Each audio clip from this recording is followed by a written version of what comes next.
गोंदिया जिल्ह्याच्या आमगाव तालुक्यातील भजेपार गावात 2 क्रेशर प्लांट व 1 डांबर प्लांट सुरू आहे। तसेच याच परिसरात जवळपास 20च्या वर क्रेशरच्या माध्यमातून गौण खनिज उत्खनन करण्यासाठी ब्लास्टिंग करत असतात। त्यामुळे भजेपार येथील नागरिकांच्या घराला तडे गेले असून घराचे देखील मोठ्या प्रमाणात नुकसान होत आहे। तर डांबर प्लांटमुळे मोठ्या प्रमाणात प्रदूषण होत असल्याने ही बाब राज्याचे अन्न व औषध पुरवठा मंत्री तसेच गोंदिया जिल्ह्याचे पालकमंत्री धर्मराव बाबा आत्राम यांच्या जनता दरबारामध्ये सरपंचांनी मांडली होती। मात्र पालकमंत्र्यांच्या जनता दरबारात देखील त्यांना समाधान मिळाले नाही। अखेर संतप्त झालेल्या गावकऱ्यांनी बेमुदत आमरण उपोषण पुकारले आहे। यापूर्वी गोंदिया जिल्हाधिकाऱ्यांना देखील गावकऱ्यांनी अनेक वेळा निवेदन दिले होते, मात्र जिल्हाधिकाऱ्यांनी देखील त्याकडे दुर्लक्ष केल्याने नागरिक प्रशासनाच्या विरोधात चांगलेच आक्रमक झाल्याचे चित्र भजियापार गावात पाहायला मिळत आहे। मेरे गांव में अवैध ब्लास्टिंग है और डामर प्लांट है। डामर प्लांट से बहुत ही आजू बाजू का परिसर पूरा प्रदूषण हो गया है। आजू बाजू में सेती नापिक हो गई है और यहाँ मेन गांव का मेन जो ऑक्यूपेशन है वो खेती है और लोग खेती पर ही निर्भर है। और अब प्रदूषण, आज हम लोग सभी प्रदूषण रहित गांव बनाना चाहते हैं, लेकिन इस गांव में बहुत ज़्यादा प्रदूषण है। ब्लास्टिंग की वजह से बड़े बड़े पत्थर बाहर निकलते हैं, हाइब्रेशन होता है गांव में और उससे भूकंप आए जैसा गांव में होता है। मोदी सरकार हमें घरकुल बनाने के लिए पैसे देती है और उसी ब्लास्टिंग की वजह से गांव में जो जितने भी मकान हैं उनको क्रैक आ रहा है और रहना भी असह्य हो रहा है। इतना ही नहीं तो कब सामान गिर जाए, हाँ, छोटे छोटे बच्चे रहते हैं घर में, खेलते कूदते हैं, उन पर भी कई बार सामान गिर चुका है, घर के बर्तन भांडे गिरते हैं। और ये इतना ही नहीं तो डामर प्लांट जो है, डामर प्लांट से इतना प्रदूषण बढ़ गया है कि वहाँ रहना 5 मिनट के लिए भी मुश्किल है। और अभी मैंने निवेदन दिया, कलेक्टर साहब को निवेदन दिया, 3 बार हमने ग्राम पंचायत की तरफ से कलेक्टर साहब को निवेदन दिया है। उसके बाद में तहसीलदार साहब को निवेदन दिया। इतना ही नहीं, एसडीओ साहब को भी निवेदन दिया, वो आकर यहाँ देख कर गए, लेकिन ऐसा कोई ठोस कदम उन्होंने नहीं उठाया। इतना ही नहीं तो पालक मंत्री जब आए थे हमारे आमगांव में, वहाँ जनता दरबार हुआ। जनता दरबार में मैंने उनके पास भी ये प्रस्ताव रखा कि एक निवेदन दिया उनको कि मेरे गांव में डामर प्लांट और इससे बहुत परेशानी है अवैध ब्लास्टिंग से।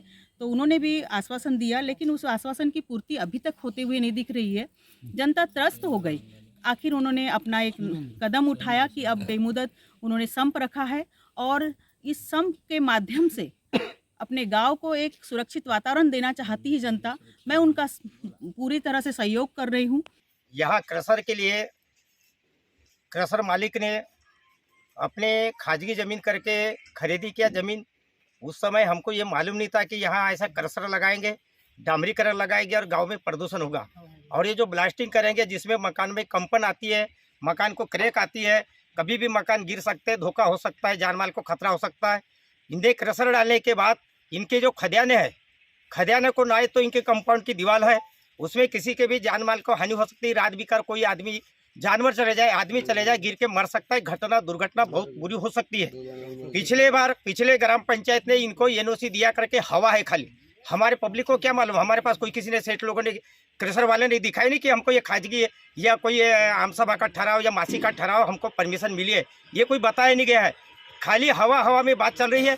और हमको ये मालूम है, ग्राम पंचायत में माजी सरपंच के नाते हमको भी कायदे कुछ भी अनुभव है कि क्रशर डालते समय गांव से कम 2 किलोमीटर के अंतर पे गांव रहना चाहिए। यहाँ की डोंगर गांव की जो छोटी बस्ती है, पंचवटी कहते हैं, वो क्रशर को लग के है। भजियापार टोला करके गांव है, ये भी लग के है।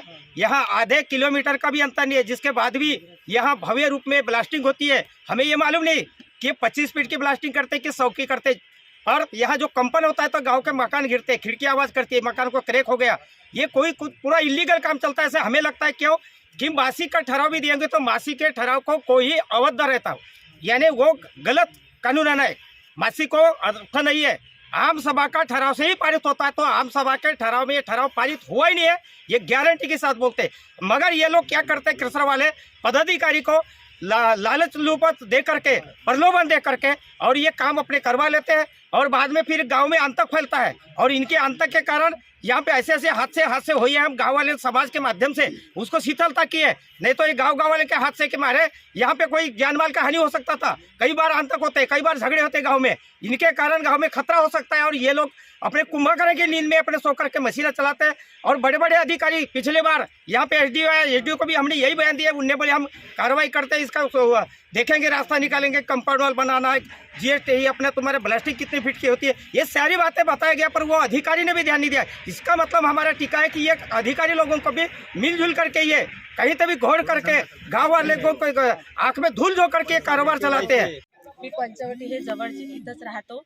ह्या डांबर प्लांटमुळे आम्हाला खूप त्रास होत आहे, ब्लास्टिंगमुळे खूप त्रास होत आहे, घरांना भेगा पडल्या आहेत, दगड येत आहेत घरामध्ये, छोटे छोटे मुलांना खूप घातक आहे। ग्राम भजेपारमध्ये अवैधरित्या सुरू असलेला डांबर प्लांट हा बंद करण्यात यावा, यासाठी आम्ही या ठिकाणी उपोषणासाठी बसलेले आहोत। या डांबर प्लांट पासून निघणारा ज्या धूळ आहे, या धुळामुळे आणि या ठिकाणी अवैधरित्या होत असलेली ब्लास्टिंगमुळे आमच्या गावामध्ये प्रत्येक घरामध्ये ज्या भेगा पडून आलेल्या आहेत आणि लोकांच्या आरोग्यावरती जे दुष्परिणाम होत चाललेले आहेत, हा दुष्परिणाम आणि लोकांचा जीव धोक्यात आलेला आहे, याच्याकडे प्रशासनाचं लक्ष केंद्रित करण्यासाठी आम्ही या ठिकाणी न्याय मागण्यासाठी या ठिकाणी आम्ही बसलेले आहोत।